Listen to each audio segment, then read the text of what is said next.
Bien, pues muy buenos días a todos. Gracias por estar aquí, ¿verdad? Las personas que están conectados. Gracias al doctor Domingo Borba por la disponibilidad siempre. Que cada vez que le decimos, Domingo, venga acá a la UCC, rapidito nos dice que sí.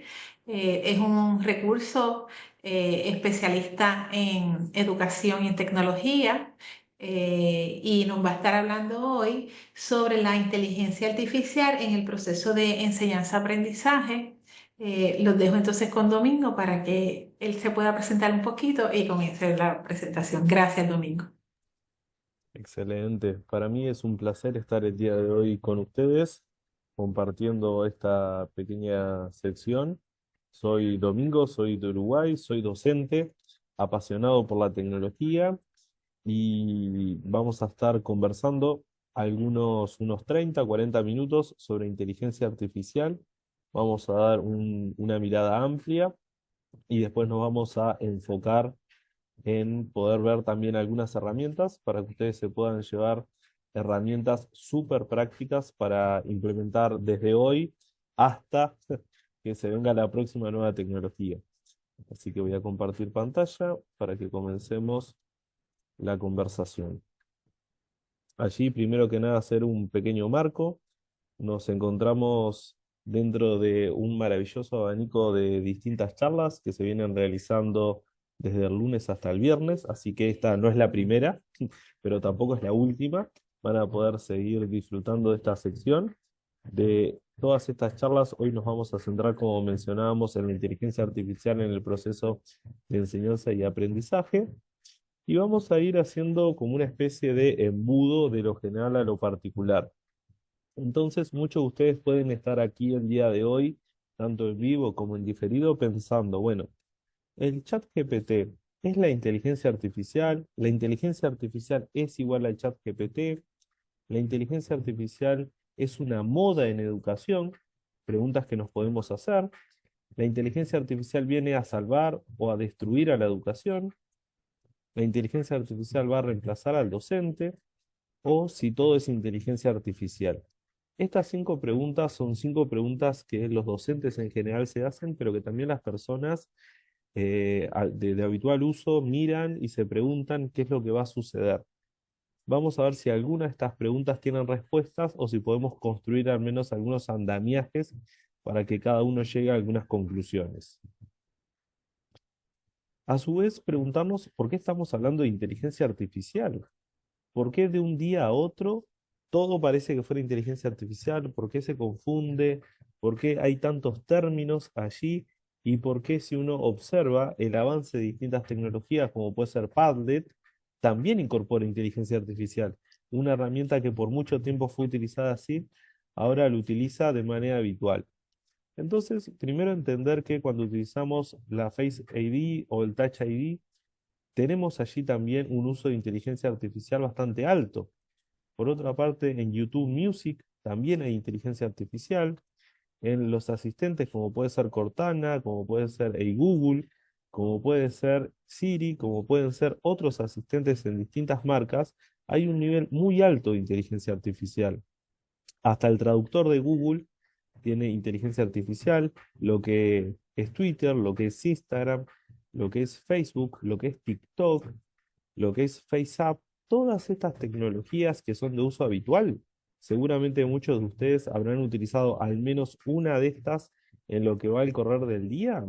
Tienen inteligencia artificial, hacen uso en distintos niveles y nosotros tenemos que estar empapados de a qué nos estamos exponiendo y también cómo podemos utilizarlo en el mundo del aula. El sentido de todas estas herramientas es poder buscar un sentido pedagógico, un sentido de mejorar el aprendizaje, incluyendo Spotify. Seguramente alguno de ustedes hoy viajó hasta la universidad y fue escuchando alguna música y recibió recomendaciones. Ahí también tenemos un uso de inteligencia artificial bastante potente. Pero hasta el momento estamos hablando de impresiones y parece que me escucharan solo a mí. Les voy a traer un par de datos objetivos de algunas investigaciones que van a decir, wow, ¿realmente esto sucede? Fíjense lo siguiente. Netflix tardó 3 años y medio en obtener 1 millón de suscriptores, ¿tá? 1 millón de usuarios. 3 años y medio. Desde que se lanzó, 3 años y medio. Fíjense bastante. Miremos otra. Esta quizás no es tan conocida, pero tenemos, por ejemplo, Twitter. Twitter tardó 2 años, en el 2006, en conseguir 1 millón de seguidores. Por otro lado, Facebook tardó 10 meses. Fíjense que se van acortando los tiempos, ¿verdad? Esto es en el 2004. En el 2008, Dropbox, una plataforma de almacenamiento de información, tardó 7 meses. Spotify, 5 meses. Instagram, 2 meses y medio. Y fíjense qué interesante. ChatGPT en tan solo 5 días alcanzó 1 millón de usuarios. Y cuando digo usuarios, no me refiero a quien entra y explora un poquito. Me refiero a quien entra y hace uso de este chat, de esta inteligencia artificial. Esto pasó en noviembre del 2022 y fíjense que estamos en el 2025, a 3 años. Esta es una estadística bastante conocida que los invito a que también la puedan socializar con sus estudiantes para impactar. Estos son datos objetivos que podemos utilizar y que podemos popularizar. Entonces, tenemos datos, tenemos impresiones de lo que hacemos nosotros al día a día con inteligencia artificial, tenemos preguntas, pero todavía no sabemos qué es la inteligencia artificial. Así que si les parece, vamos a definirla. Para definirla, les traje dos posturas. Cada uno podrá elegir cuál le resulta más pertinente. Una que tiene que ver con el uso y la definición que podría responder cualquier persona del medio en general, no en un ambiente educativo. La inteligencia artificial como esa capacidad de replicar algunas tareas que hasta el momento eran solo humanas.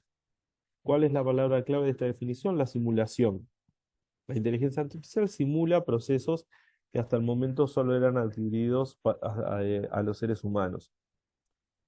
Pero les invito a ver esta segunda definición que a mí en particular me encanta. ¿Por qué?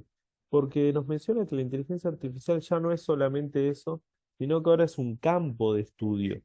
Un campo de estudio que se encarga de buscar explicaciones a esta simulación y a esta conducta, digamos, inteligente. Entonces, ¿qué estamos diciendo? Estamos diciendo que la inteligencia artificial dejó de ser simplemente una herramienta para convertirse en un campo de investigación. Ambas definiciones coexisten. La de la derecha de Delgado es un poco más de índole académico, la otra es más de uso frecuente de la palabra. Y vinculado a esto vienen algunos mitos, y acá empezamos a contestar algunas de las preguntas del principio. Algunos mitos que la gente va desarrollando, que se empiezan a instalar. El primero es: la inteligencia artificial comenzó con el chat GPT. Falso, totalmente falso. La inteligencia artificial ya existía, vamos a hacer un pequeño recorrido histórico sobre su desarrollo, pero es importante entender, no nace en noviembre del 2022, ya existía. Por otra parte, preguntarnos si la inteligencia artificial va a reemplazar al docente. La realidad es que no lo va a reemplazar, así como la llegada de la Encarta no lo reemplazó, la llegada de Internet no lo reemplazó, la llegada de Google no lo reemplazó, la llegada de Wikipedia no lo reemplazó. Y para quienes hace algún tiempo ejercemos la docencia, estos hitos que estoy marcando fueron momentos de el docente va a desaparecer. En cada una de estas tecnologías se mencionaba lo mismo, y sin embargo no sucedió. Pero ¿en cuanto a qué? En cuanto al rol del docente cambia. Si nosotros como docentes nos dedicamos a tener clases expositivas, ni siquiera precisamos inteligencia artificial. Un video de YouTube ya nos reemplaza, porque no estamos generando interacciones con nuestros estudiantes. Ahí está lo rico del ser humano. Ahí está lo rico de las interacciones del el aprendiz y el educando. Otro mito que tenemos que tener en cuenta es que muchas veces nos quedamos con que la inteligencia artificial es para determinados niveles.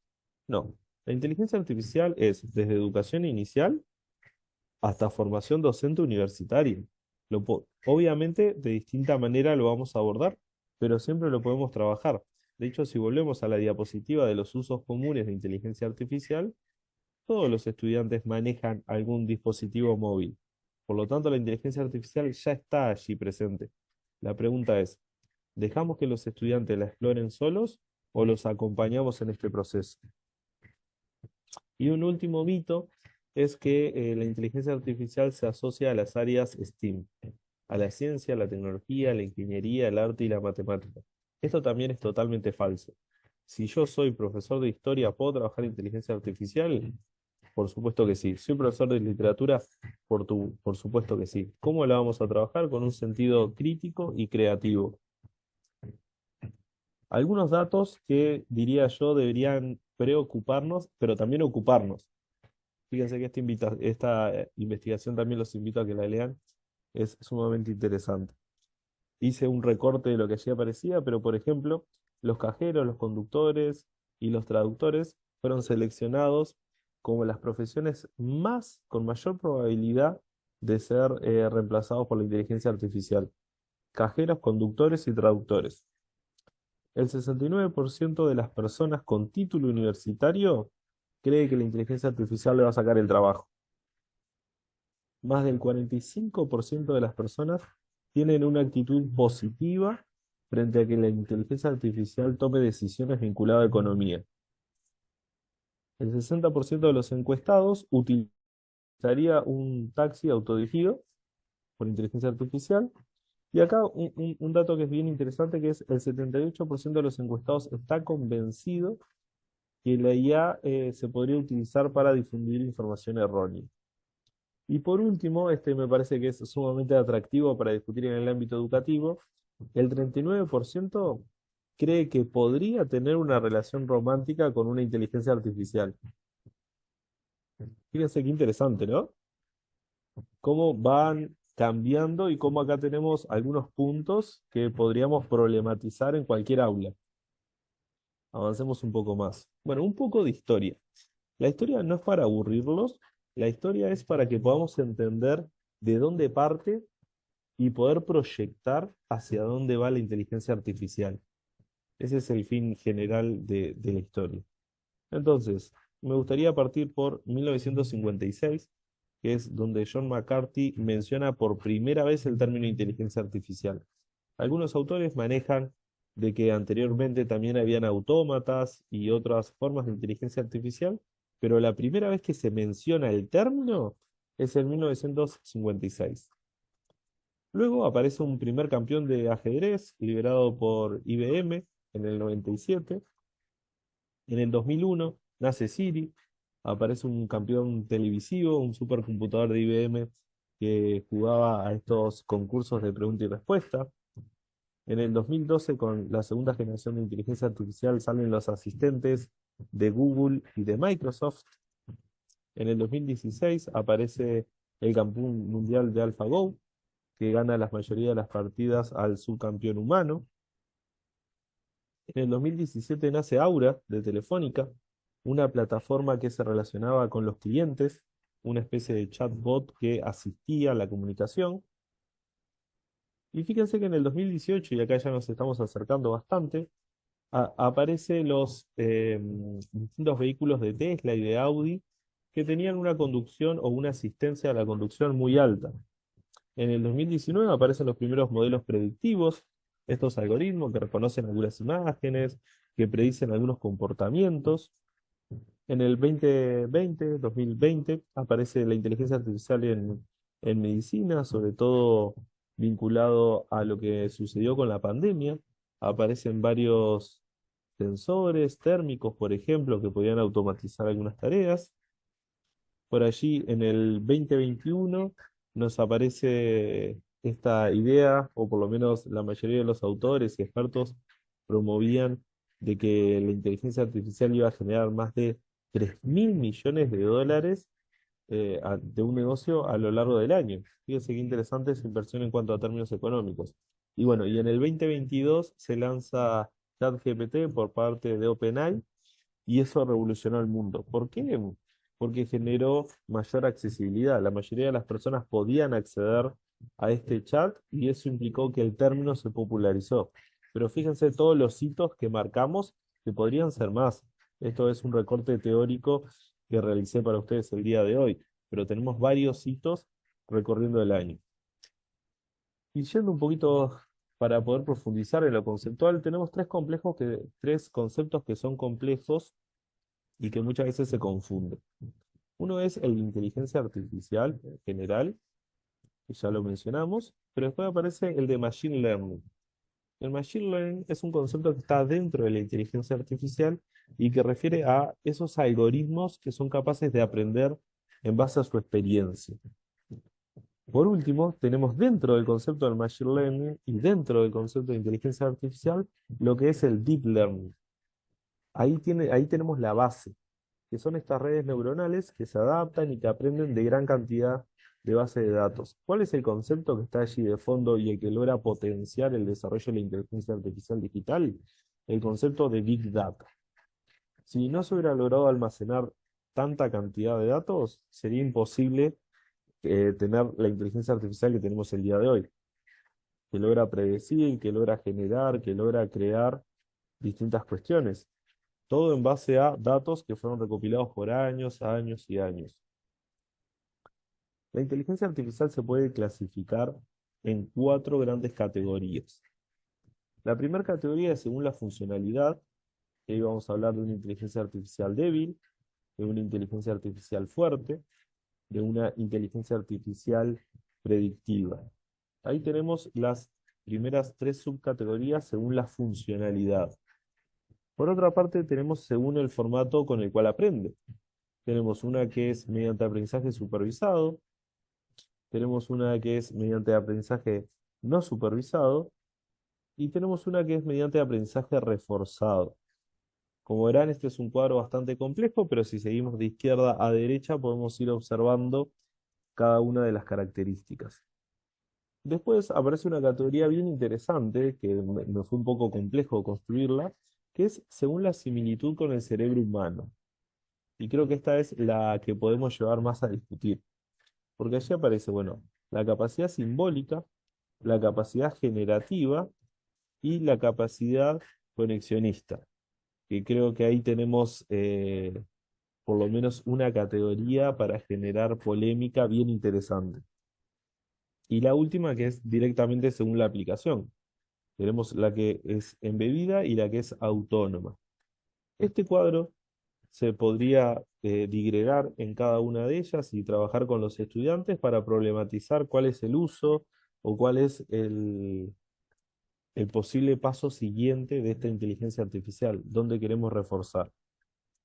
Y ahora, tres razones por el sí. ¿Por qué sí utilizar inteligencia artificial para quienes todavía consideran que las tenemos que dejar por fuera del aula? La primera es mejora la eficiencia. Lo que queramos hacer, sea administrativo o sea de evaluar procesos de los estudiantes, lo hace más rápido. Podemos analizar datos, podemos generar rúbricas. ¿Son las que vamos a utilizar de manera directa? No. Todo lo que nos dé la inteligencia artificial lo tenemos que revisar, pero en principio facilita muchísimo los procesos. Lo otro es personalizar el aprendizaje.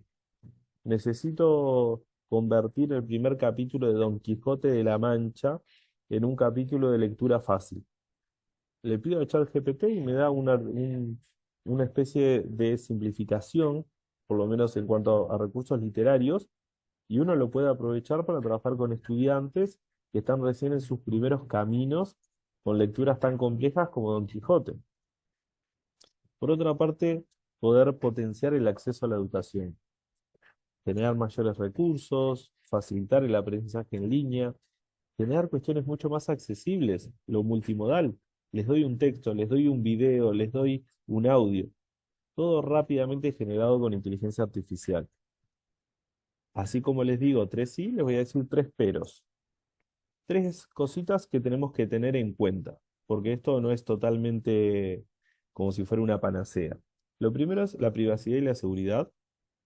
Hacemos mucho uso y le damos mucha información privada a la inteligencia artificial y ahí tenemos que tener mucho cuidado. De hecho, en esta moda de las fotos al estilo anime y en otros formatos se han brindado muchos datos. La dependencia excesiva de la tecnología.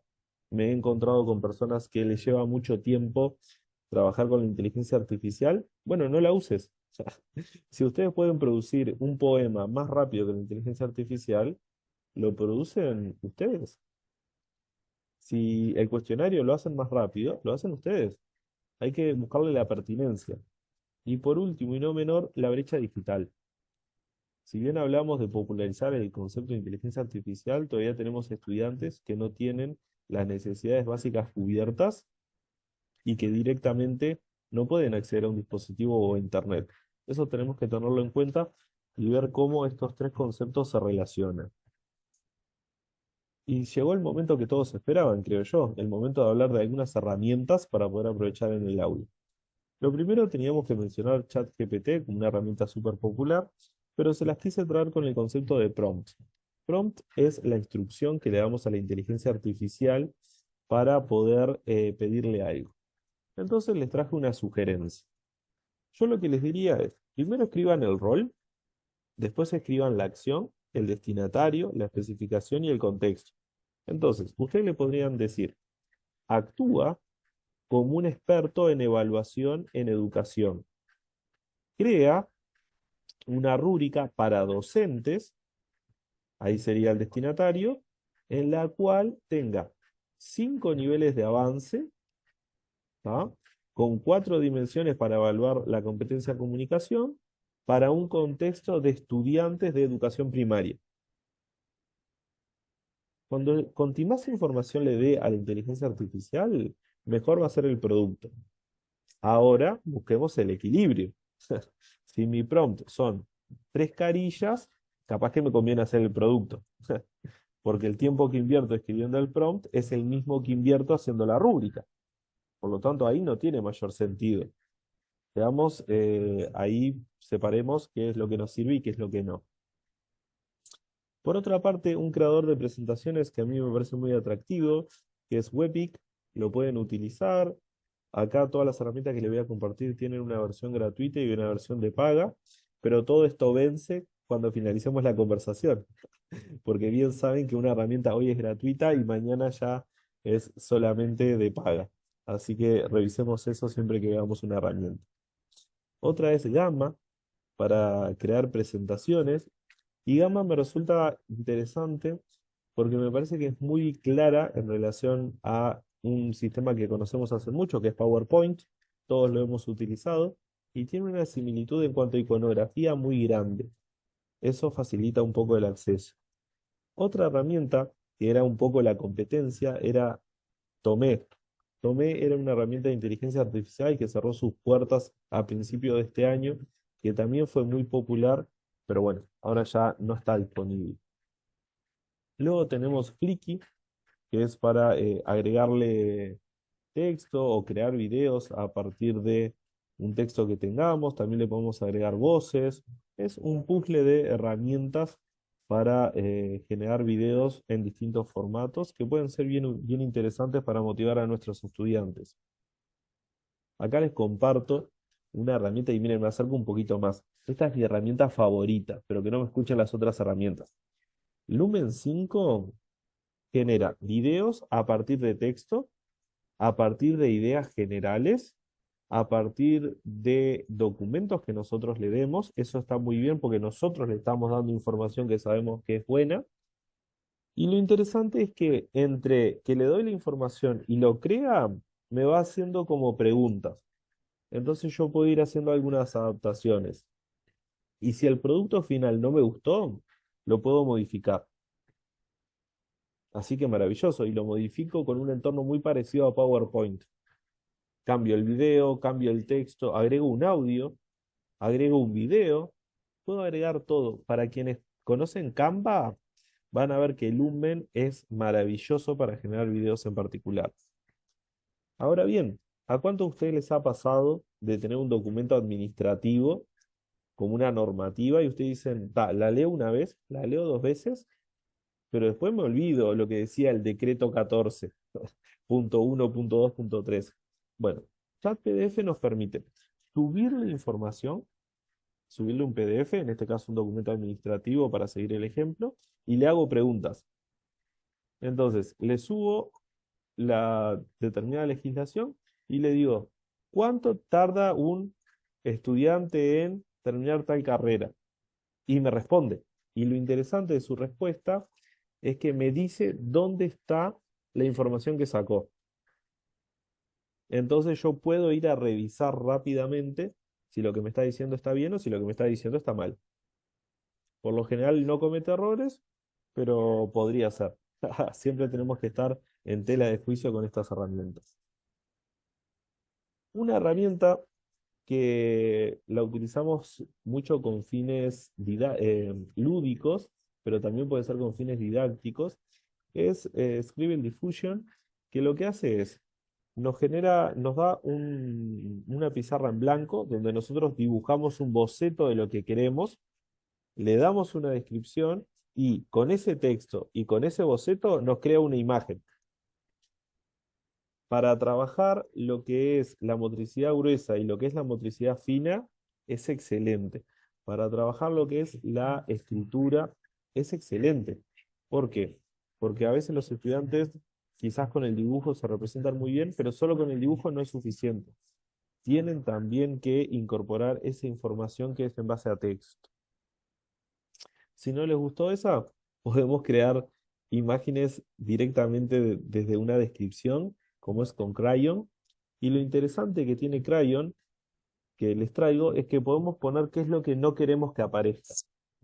Entonces, no solo le decimos que queremos un gato que tenga botas, que sea al estilo anime, sino que le podemos decir todo eso y decirle, y no quiero que el gato esté parado, no quiero que el gato sea gris, o sea, todo lo que no queremos que haya en esa imagen. Es otra forma de trabajar el pensamiento crítico y el pensamiento lógico, porque por lo general siempre pensamos en función de lo que queremos. Y obligar a nuestros estudiantes a pensar en función también de lo que no queremos que aparezca, es un camino bien interesante para trabajarlos. Vamos un poquito más. Bueno, si nada de lo que estuvimos conversando les gustó, pueden ir a Futurepedia, donde tienen un repositorio de inteligencia artificial. Acá van a ingresar, van a ir filtrando y van a encontrar inteligencia artificial paga, inteligencia artificial gratuita, en otras modalidades, y ustedes pueden investigar qué inteligencia artificial les resulta más útil. Y lo interesante es que como todo repositorio se va actualizando. Entonces pueden encontrar nuevas herramientas. Para ir cerrando un poco la conversación, decirles que no nos quedemos con esta idea apocalíptica de la inteligencia artificial. Y ahí tenemos una imagen de uno de los posibles finales de Matrix.